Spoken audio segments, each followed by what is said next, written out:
This video will discuss key factors for successful implementation of eye gaze technology in the school setting.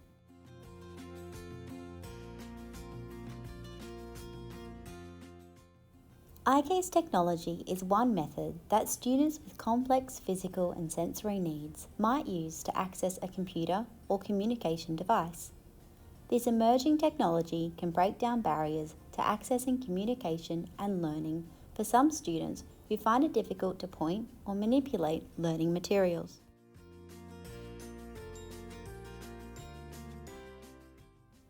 An eye gaze system can be complex technology to set up and integrate into the school setting.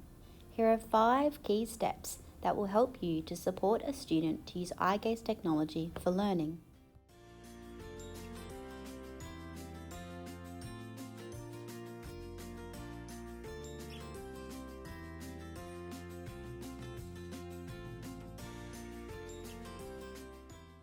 Step 1. Collect information. This is the initial assessment phase. It involves collecting key information about a student, such as their current eye gaze skills, what their learning goals are, what their positioning needs are, and what interests and motivates them.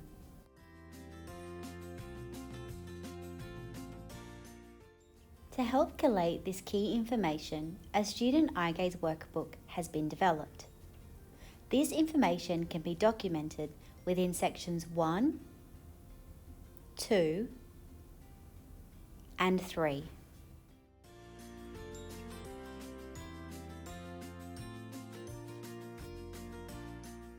Step 2. Write goals. The information collected in Step 1 can then be used to set eye gaze goals for the student. It's important to ensure these goals are SMART goals. We also found it helpful to use Goal Attainment Scaling, or GAS for short.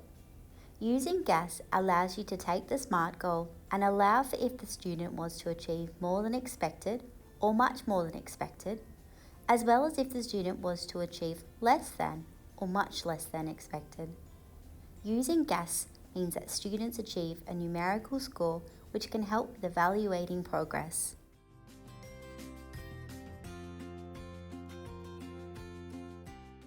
These goals can be recorded within Section 4 of the Student Eye Gaze Workbook.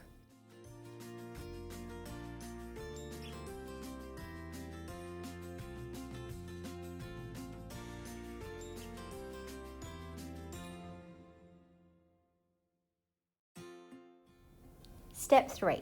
Document plan.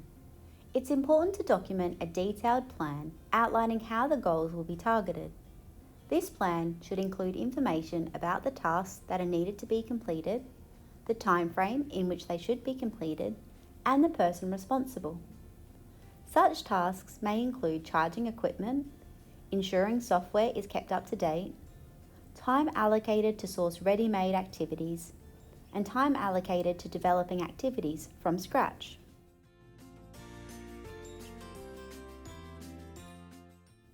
We have developed a range of handouts which break key pieces of eye gaze accessible software into activities available for the different curriculum areas,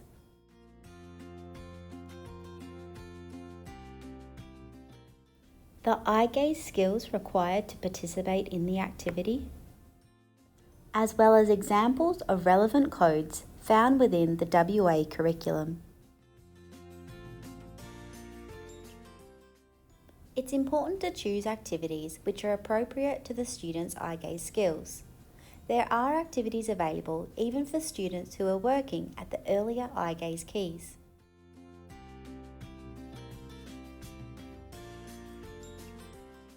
There is space within Section 5 of the Student Eye Gaze Workbook to be able to document this plan.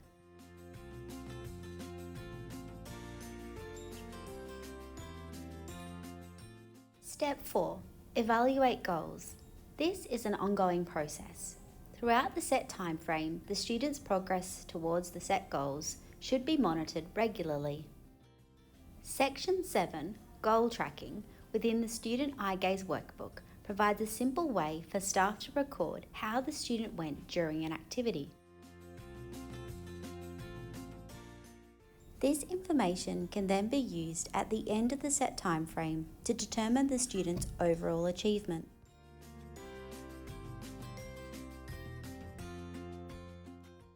When evaluating goals, it's also important to consider factors which may have led to the student's level of success, such as the student's wellness, the level of support and training provided to staff, the range of activities students were given access to, how interested and motivated students were by the activities provided, and whether the activities chosen were an appropriate match to the student's eye gaze skills.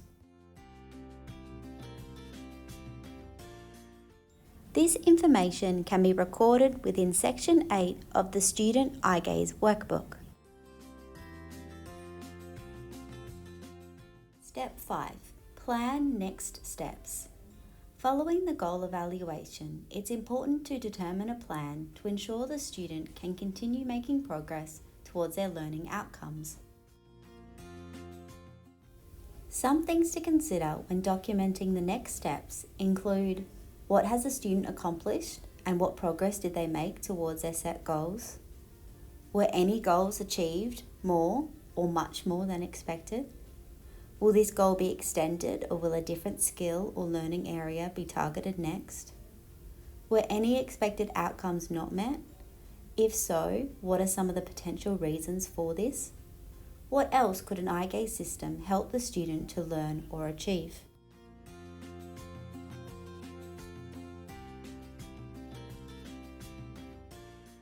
The next steps can be documented within Section 8 of the Student Eye Gaze Workbook.